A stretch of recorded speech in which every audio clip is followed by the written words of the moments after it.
کتنی وحشیانہ سزائیں ہیں۔ آج کے ماڈرن دور میں کیا کوئی کسی کے ہاتھ کاٹ سکتا ہے، کوڑے مار سکتا ہے، اور تو اور شادی شدہ زانی کو پتھر مار کر ہلاک کر دینا۔ کہا جاتا ہے کہ اسلام کی قانونی سزائیں پرانے دور میں تو چل سکتی تھی، مگر آج کا مہذب انسان انہیں کیسے گوارا کر سکتا ہے؟ یہ اعتراض اسی مہذب انسان کا ہے جو خود دوسرے انسانوں پر ایٹم بم تک گرا چکا ہے۔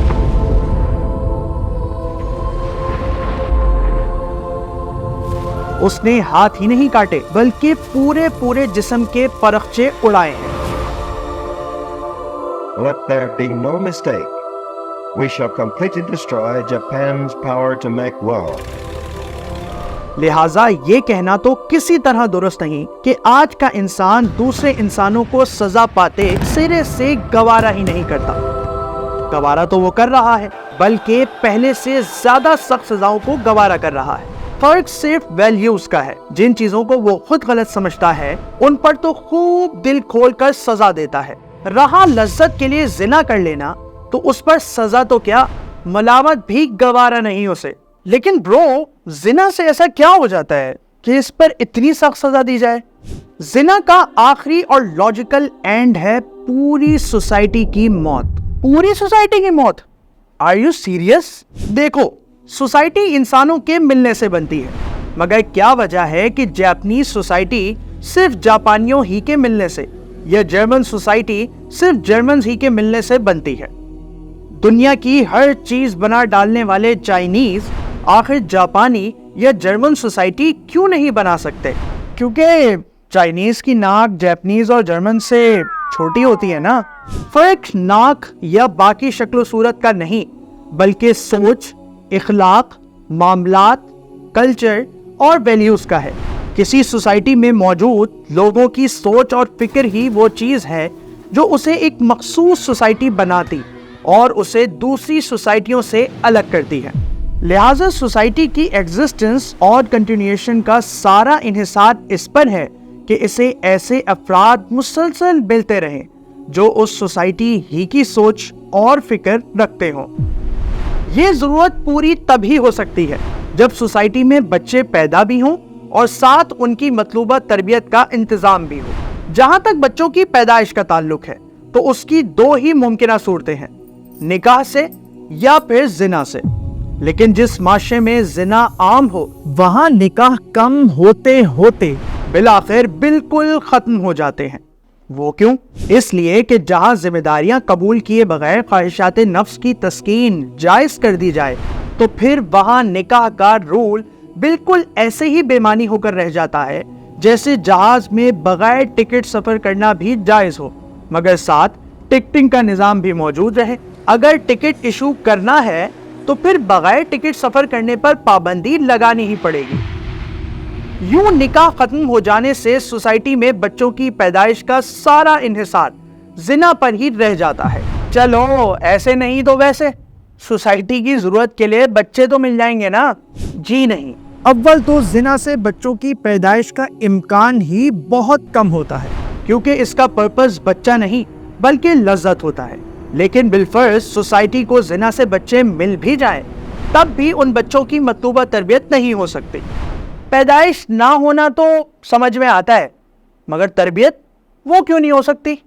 اس لیے کہ زنا سے پیدا ہونے والے بچے کو ویلکم کرنے کے لیے نہ تو ماں تیار ہوتی ہے اور نہ باپ، کیونکہ ایسا بچہ ایک مطلوب شے کے بجائے ایک ناگہانی مصیبت بن کر آتا ہے۔ نتیجتاً اس بچے کو نہ تو باپ کی محبت اور وسائل دستیاب ہوتے ہیں اور نہ ہی خاندان کے دوسرے لوگوں کی سرپرستی حاصل ہوتی ہے۔ یوں اس بچے کو بس ماں کی یک طرفہ اور نامکمل تربیت ملتی ہے، اور وہ بھی ایسی جس میں بے دلی اور بیزاری ہوتی ہے۔ اس طرح کی تربیت سوسائٹی کی ضرورت تو بہرحال پوری نہیں کر سکتی۔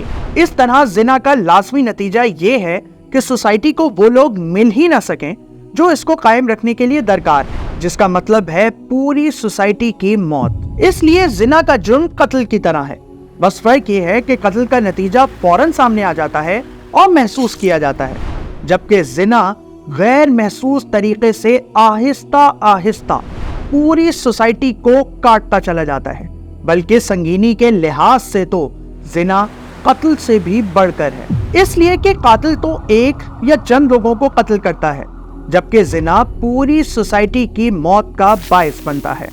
یہ ہے اس جرم کی سنگینی، لہٰذا اس پر اسلامی سزا وحشیانہ نہیں بلکہ عین منصفانہ ہے۔ اسلام صرف زنا کی سزا ہی نہیں دیتا بلکہ اس سے پہلے چن چن کر ان اسباب کا خاتمہ بھی کرتا ہے جو زنا پر مائل کرنے والے ہوں، اور ظاہر ہے جب تک کہ یہ تمام اقدامات پوری طرح امپلیمنٹ نہ ہو جائیں اسلامی سزائیں نافذ نہیں ہو سکتی۔ مثلاً کون سے اقدامات؟ زنا ختم کرنے کے لیے سب سے پہلی ضرورت ہے آسان نکاح۔ دوسرے مذاہب میں تو شادی کے لیے مندر، چرچ یا کورٹ وغیرہ جانا پڑتا ہے، پنڈت یا پریسٹ کی اپوائنٹمنٹ لینی پڑتی ہے اور بہت ساری دولت خرچ کر کے لمبی چوڑی رسمیں ادا کرنی پڑتی ہیں، تب جا کر شادی ہوتی ہے۔ لیکن اسلام میں ایسا کچھ نہیں۔ لمبی چوڑی رسمیں تو ہمارے ہاں بھی ہوتی ہیں بھائی، ہوتی تو ہیں، مگر یہ شادی کی ریکوائرمنٹ نہیں بلکہ ہماری اپنی پیدا کردہ ہے۔ اسلام نے تو شادی کو اتنا آسان رکھا ہے کہ ایک سادہ سی رخصتی کی تقریب اور ولیمے کے سوا کچھ کرنے کی ضرورت نہیں۔ نکاح کے لیے مسجد مینڈیٹری ہے اور نہ کسی اسپیشل مولوی کی موجودگی لازم۔ کوئی عام مسلمان جو نکاح پڑھانا جانتا ہو چند ضروری لوگوں کی موجودگی میں کہیں پر بھی نکاح پڑھا سکتا ہے۔ پھر اسلام نہ صرف نکاح کو آسان کرتا ہے بلکہ مردوں اور عورتوں کے غیر شادی شدہ رہنے کو سخت ناپسند بھی کرتا ہے۔ اس طرح اس کا امکان نہیں رہتا کہ سوسائٹی میں کوئی شخص مجبور ہو کر زنا کرے۔ اس کے بعد اگلی ضرورت یہ ہے کہ سوسائٹی میں انفرادی اور اجتماعی سطح پر ان اسباب کا بھی خاتمہ کیا جائے جو زنا پر اکساتے یا اسٹیمیولیٹ کرتے ہیں۔ مثلاً کون سے اسٹیمیولیٹرز؟ مرد کے لیے سب سے پہلا اور سب سے بڑا اسٹیمیولیٹر اس کی آنکھ کا اجنبی عورت کے حسن سے لطف لینا یعنی فتنہ نظر ہے۔ یہی وہ فتنہ ہے جو عورت کے دل میں بھی یہ خواہش پیدا کرتا ہے کہ اس کا حسن دیکھا جائے۔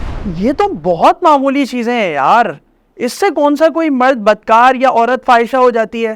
یہ تو خیر کوئی نہیں کہتا کہ اظہار زینت سے ہر عورت فاحشہ ہی ہو کر رہتی اور فتنہ نظر سے ہر مرد بالفعل بدکار ہی بن جاتا ہے، مگر اس سے بھی کوئی انکار نہیں کر سکتا کہ زینت و آرائش کے ساتھ عورتوں کے پھرنے اور محفلوں میں شریک ہونے سے بے شمار اعلانیہ اور ڈکے چھپے نقصانات ہوتے ہیں۔ اگر آدمی نفس پر کنٹرول کر کے آوارگی عمل میں مبتلا نہ بھی ہو تو آوارگی خیال سے تو کبھی بچ نہیں سکتا۔ بہت سے ناکردہ گناہوں کی حسرت تو اس کے دل کو ناپاک کرتی ہے نا۔ ٹھیک ہے، مگر یہ تم کیسے کہہ سکتے ہو کہ عورت تیار ہو کر جو نکلتی ہے تو اظہار زینت کے لیے ہی نکلتی ہے؟ وہ لیڈی صاحبہ جو دو گھنٹے تمام کام چھوڑ کر صرف اپنی تزئین و آرائش میں مشغول ہو جائیں، اپنی جسامت اور رنگت کے حساب سے چست لباس کا انتخاب کریں، ہونٹوں پر لپ گلاس، آنکھوں میں آئی لائنر سے لے کر مسکارا اور چہرے کی شادابی کے لیے فیس پاؤڈر تھوپ چکیں، تب ہی گھر سے نکلیں۔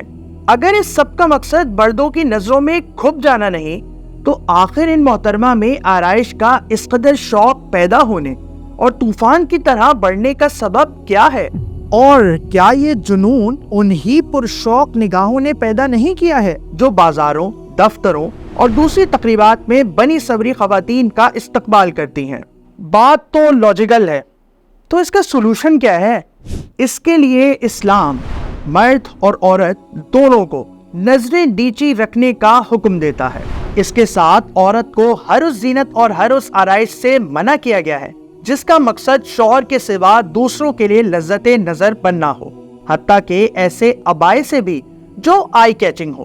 اسی غرض سے اسلام سوسائٹی سے عریانی اور فحاشی کا بھی مکمل خاتمہ کرتا ہے، چاہے یہ عریانی انسانوں میں ہو، ویڈیوز، فوٹوز، بل بورڈز میں ہو یا پھر مجسموں میں۔ زنا کا دوسرا اسٹیمیولیٹر ہے زبان۔ فتنہ نظر تو ٹھیک ہے، مگر زبان یہ کیسے زنا پر اسٹیمیولیٹ کرتی ہے؟ مرد اور عورت بات کر رہے ہیں، کوئی برا جذبہ نمایاں نہیں ہے، مگر دل کا چور آواز میں سویٹنس، لہجے میں لگاوٹ، باتوں میں گھلاوٹ پیدا کر دیتا ہے۔ یہی دل کا چور ہے جو دوسروں کے جائز یا ناجائز جنسی تعلقات کا حال بیان کرنے میں بھی مزے لیتا ہے۔ اور سننے میں بھی۔ اسی کی خاطر عاشقانہ غزلیں کہی جاتی ہیں اور عشق و محبت کے افسانے جھوٹ سچ ملا کر بیان کیے جاتے ہیں۔ اسی لیے اسلام حکم دیتا ہے کہ عورت کسی اجنبی سے اس طرح بات نہ کرے جس سے وہ کوئی امیدیں وابستہ کر لے۔ حتیٰ کہ باجماعت نماز میں بھی اگر امام غلطی کرے تو مرد سبحان اللہ کہے، مگر عورت زبان سے کچھ نہ بولے، صرف تالی بجائے۔ شوہر اور بیوی دونوں اپنے پرائیویٹ ازدواجی معاملات دوسرے لوگوں سے بیان نہ کریں، کیونکہ اس سے بھی فحش کی اشاعت ہوتی اور دلوں میں شوق پیدا ہوتا ہے۔ زنا کا تیسرا اسٹیمیولیٹر ہے آواز۔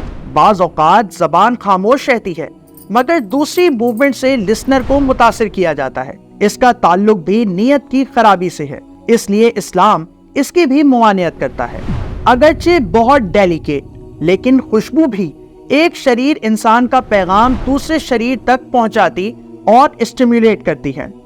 اسی لیے ایک مسلمان عورت کو اجازت نہیں ہے کہ خوشبو میں بسے ہوئے کپڑے پہن کر راستوں سے گزرے یا محفلوں میں شرکت کرے، کیونکہ اس طرح اس کا حسن اور اس کی زینت پوشیدہ رہی بھی تو کیا فائدہ؟ اس کی خوشبو تو فضا میں پھیل کر جذبات کو متحرک کر رہی ہے نا۔ خوشبو تک کی اجازت نہیں، بہت ایکسٹریم اپروچ نہیں ہے یہ؟ جی نہیں، جب پوری کی پوری سوسائٹی کی ایگزسٹنس ایٹ اسٹیک ہے تو پھر کسی چھوٹے سے چھوٹے خطرے کو بھی کیسے نظر انداز کیا جا سکتا ہے؟ اس طرح اسلام اپنی اخلاقی تعلیم سے ہر مسلمان مرد اور عورت کو اندر سے درست کرتا اور چن چن کر ان اسباب کا خاتمہ کرتا ہے جو زنا کی طرف مائل کرتے ہوں۔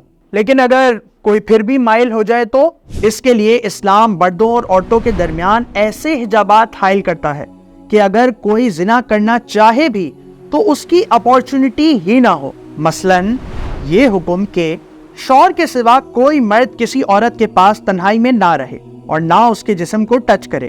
تقریبات، اسکول، کالج، یونیورسٹیز اور دفتروں وغیرہ میں مرد اور عورتوں میں آزادانہ میل جول نہ ہو۔